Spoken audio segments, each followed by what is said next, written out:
From the yacht to the such to the wrist to the mule. Yeah, I'm edging in Ohio, phantom taxing as I goon. I'm a Sigma, I hot too on that thing.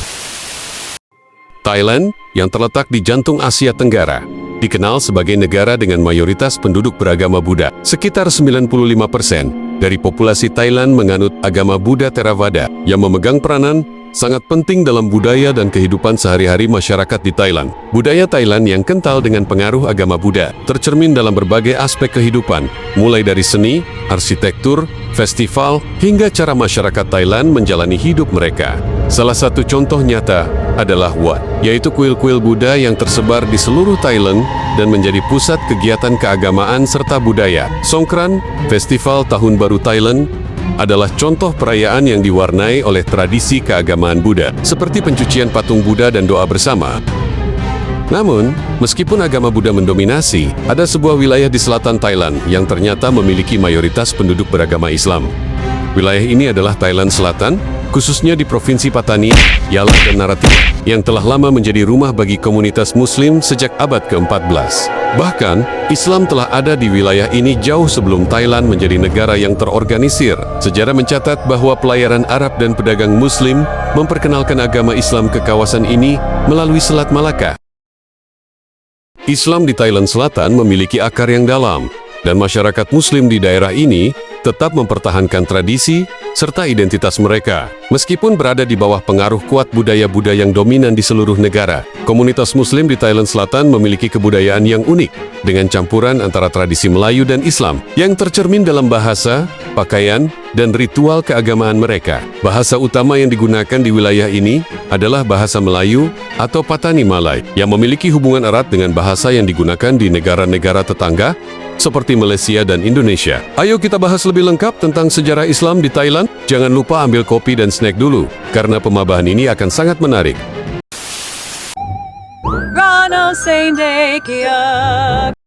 Thailand Selatan terletak di bagian paling bawah dari negara Thailand, membentang dari garis pantai di Teluk Thailand di sisi timur, hingga Samudra Hindia di sisi barat. Wilayah ini memiliki batas geografis yang cukup jelas, dengan Malaysia sebagai negara tetangga yang terletak di sebelah selatan.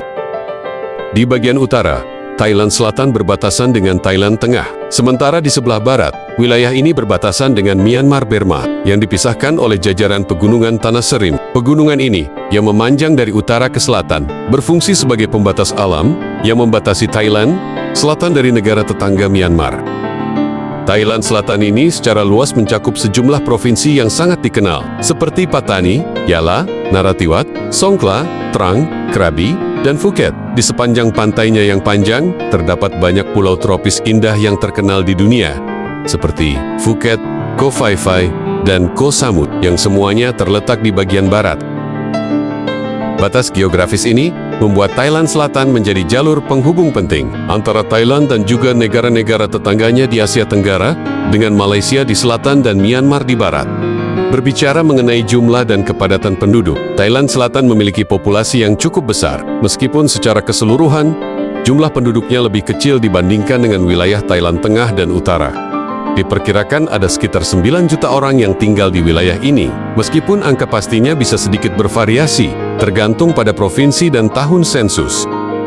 Kepadatan penduduk di Thailand Selatan juga bervariasi antara satu provinsi dengan provinsi lainnya. Misalnya, provinsi seperti Songkhla dan Phuket memiliki tingkat kepadatan penduduk yang lebih tinggi karena merupakan pusat ekonomi dan wisata, dengan banyaknya penduduk yang tinggal di kota-kota besar dan daerah sekitar yang berkembang pesat. Sementara itu, provinsi-provinsi seperti Pattani, Yala, dan Narathiwat yang lebih terletak di bagian selatan dan memiliki populasi Muslim mayoritas, cenderung memiliki kepadatan penduduk yang lebih rendah dan daerah yang lebih jarang penduduknya. Terkait dengan bahasa, Thailand Selatan dikenal dengan penggunaan bahasa Melayu Pattani, yang merupakan bahasa daerah utama di kawasan ini. Bahasa ini banyak digunakan oleh masyarakat lokal yang sebagian besar beragama Islam, khususnya di provinsi-provinsi seperti Pattani, Yala, dan Narathiwat. Bahasa Melayu Pattani ini memiliki kesamaan yang erat dengan bahasa Melayu yang digunakan di Malaysia dan Indonesia, tetapi juga dipengaruhi oleh bahasa Thailand karena wilayah ini masih bagian dari Thailand. Sementara itu, bahasa Thai tetap menjadi bahasa resmi dan dominan di seluruh Thailand, termasuk di wilayah selatan, terutama di area yang lebih dekat dengan wilayah Thailand Tengah dan Utara. Selain bahasa Melayu Patani dan bahasa Thai, ada juga kelompok minoritas yang menggunakan bahasa lain, seperti bahasa Cina yang digunakan oleh komunitas etnis Tionghoa di beberapa bagian Thailand Selatan, seperti di Songkhla dan Hat Yai. Namun, bahasa Thai tetap menjadi bahasa yang dipakai dalam pemerintahan, pendidikan, dan media. Meskipun di beberapa daerah lebih banyak ditemui penggunaan bahasa Melayu Patani dalam kehidupan sehari-hari, dengan demikian, Thailand Selatan memiliki karakteristik geografis yang sangat unik, terletak di antara dua lautan besar dan juga berbatasan langsung dengan negara-negara tetangga. Keberagaman ini tercermin juga dalam aspek sosial, di mana bahasa dan budaya lokal sangat mempengaruhi kehidupan masyarakatnya, serta dalam dinamika kepadatan penduduk yang dipengaruhi oleh berbagai faktor ekonomi, sosial, dan budaya. Thailand adalah negara yang mayoritas penduduknya menganut agama Buddha, dengan jumlah sekitar 95% dari total populasi yang mengikuti ajaran Buddha Theravada, yang merupakan aliran Buddha yang paling dominan di negara ini. Agama Buddha memiliki pengaruh yang sangat besar terhadap kehidupan sehari-hari masyarakat Thailand, mulai dari cara berpakaian, perayaan keagamaan, hingga ritual sehari-hari yang berkaitan dengan kehidupan spiritual. Kuil-kuil Buddha atau Wat tersebar luas di seluruh negeri, dan banyak festival serta acara budaya di Thailand yang berakar dari tradisi Buddha, seperti Songkran, yang merupakan perayaan Tahun Baru Thai, dan melibatkan kegiatan keagamaan seperti pencucian patung Buddha dan doa bersama.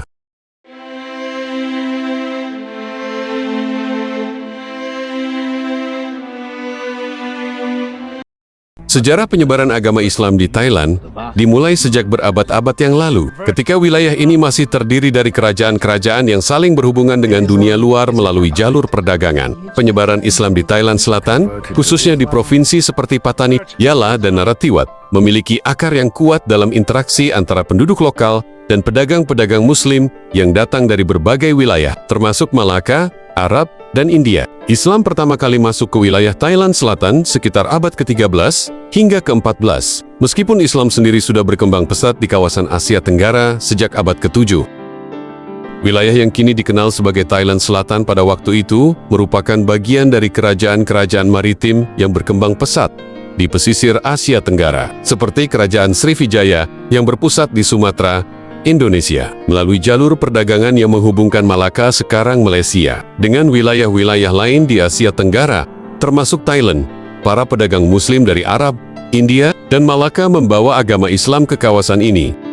Pada awalnya, penyebaran Islam di Thailand Selatan tidak dilakukan secara agresif atau melalui konversi paksa. Sebaliknya, agama ini menyebar secara damai melalui interaksi sosial, perdagangan, serta pernikahan antar bangsa. Di pelabuhan-pelabuhan pesisir, para pedagang Muslim mulai mendirikan komunitas yang menjadi tempat untuk menyebarkan ajaran Islam. Selama periode ini, Islam mulai diterima oleh sebagian masyarakat, terutama di kota-kota pelabuhan seperti Patani.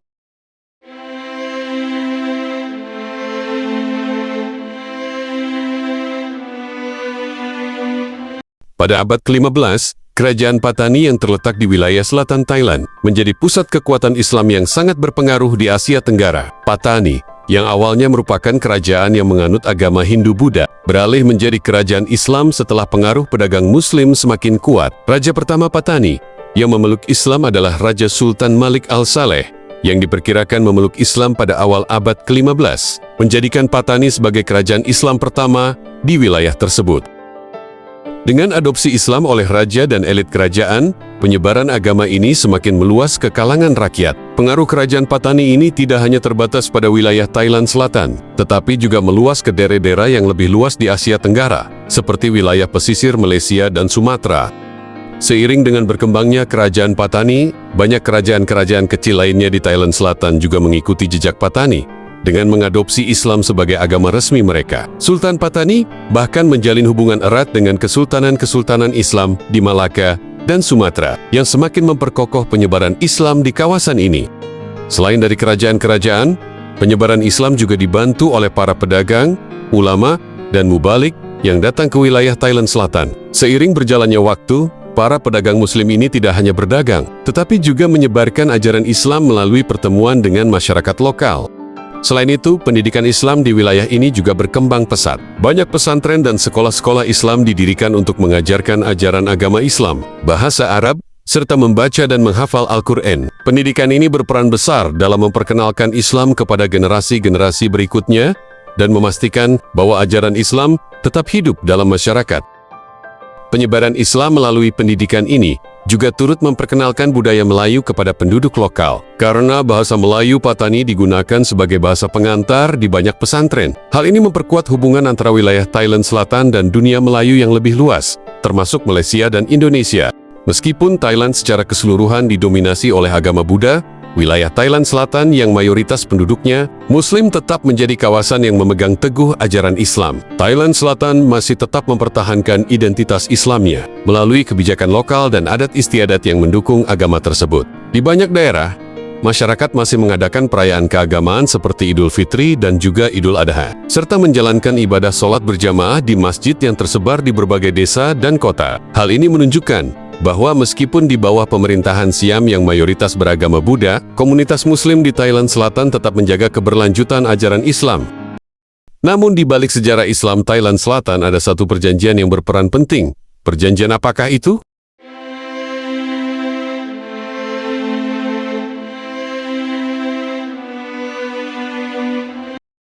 Perjanjian Anglo-Siam yang ditandatangani pada tahun 1909 memiliki pengaruh langsung terhadap wilayah Thailand Selatan, khususnya pada 3 provinsi yang kini dikenal sebagai Patani, Yala, dan Narathiwat, yang mayoritas penduduknya beragama Islam. Perjanjian ini adalah hasil dari negosiasi antara kerajaan Siam sekarang Thailand dan Inggris, yang mengatur pembagian wilayah-wilayah yang sebelumnya merupakan bagian dari Kesultanan Patani dan kawasan-kawasan lainnya di Semenanjung Malaya. Salah satu masalah yang dihadapi oleh Siam adalah wilayah selatan, yang meskipun secara administratif berada di bawah Siam, secara budaya dan agama sangat dipengaruhi oleh dunia Melayu dan Islam. Wilayah ini, yang termasuk Patani, lalu Yala, dan juga Narathiwat, pada waktu itu merupakan bagian dari Kesultanan Patani yang telah berusia ratusan tahun. Kesultanan Patani awalnya memiliki otonomi yang cukup besar dan merupakan kerajaan yang beragama Islam. Namun, dalam perjalanan sejarahnya, Siam atau Thailand menaklukkan Kesultanan Patani pada akhir abad ke-18 dan mengintegrasikan wilayah ini ke dalam kerajaan Siam. Meskipun wilayah ini telah berada di bawah kekuasaan Siam, pengaruh budaya Melayu dan Islam tetap kuat. Dan hal ini seringkali menciptakan ketegangan antara pemerintah Siam yang beragama Buddha dan penduduk yang mayoritas Muslim.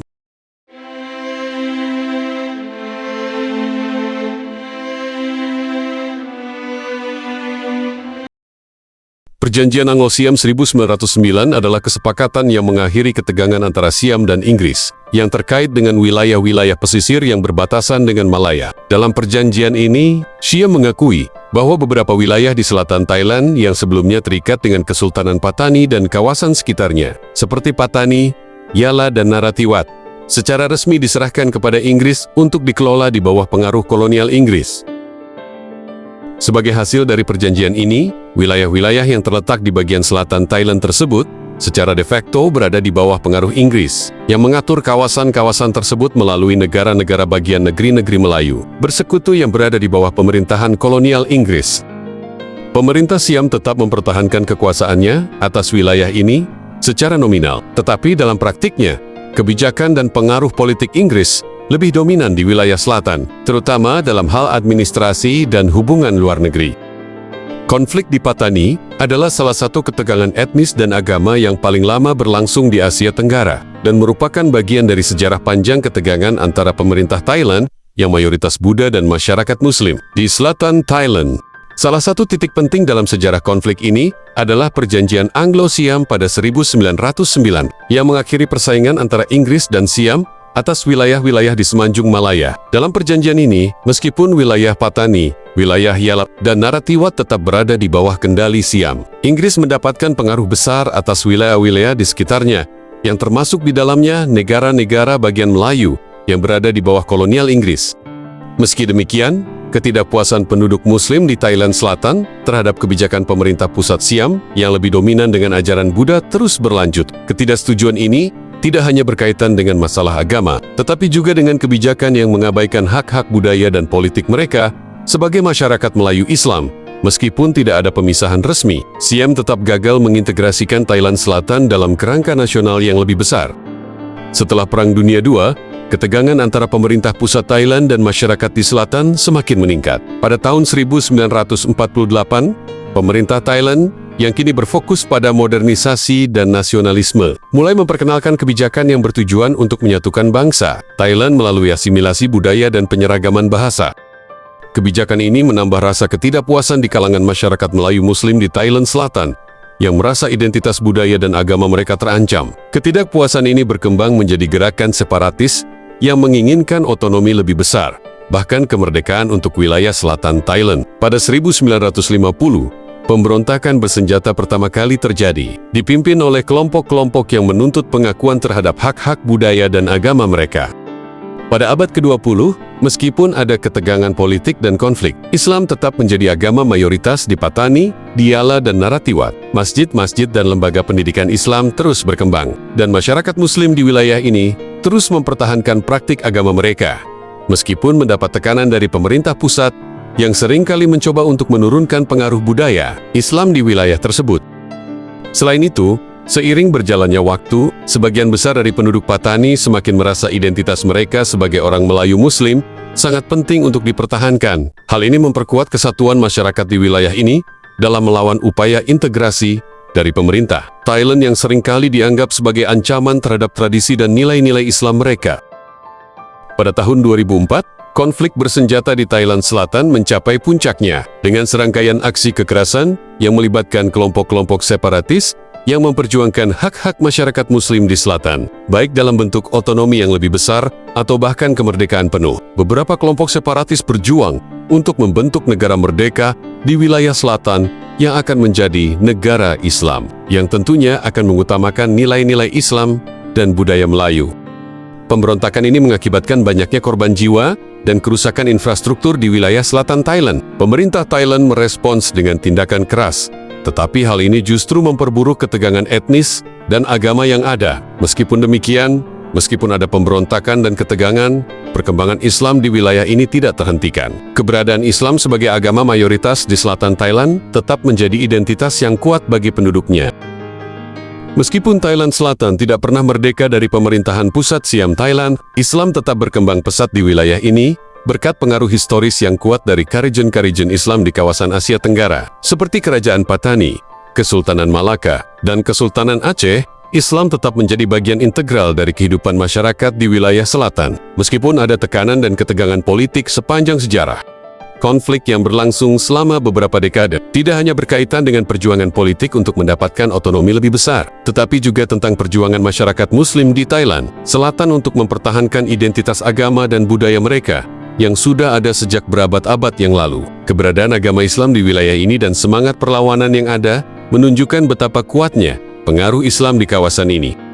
Demikianlah perjalanan panjang dan kompleks yang telah dilalui oleh Thailand Selatan dalam mempertahankan identitasnya sebagai wilayah yang mayoritas penduduknya beragama Islam. Meskipun selalu berada di bawah kekuasaan kerajaan Siam atau Thailand, perjuangan masyarakat di sana untuk menjaga agama, budaya, dan tradisi mereka terus berlanjut hingga hari ini. Bagaimana menurut kalian? Apakah ada jalan tengah untuk menyelesaikan konflik ini? Atau mungkin kalian memiliki pandangan lain tentang bagaimana Thailand Selatan bisa mencapai kedamaian? Tulis pendapat kalian di kolom komentar. Dan jangan lupa untuk like dan subscribe jika kalian ingin terus mengikuti pembahasan menarik lainnya. Terima kasih telah menonton, sampai jumpa di video berikutnya.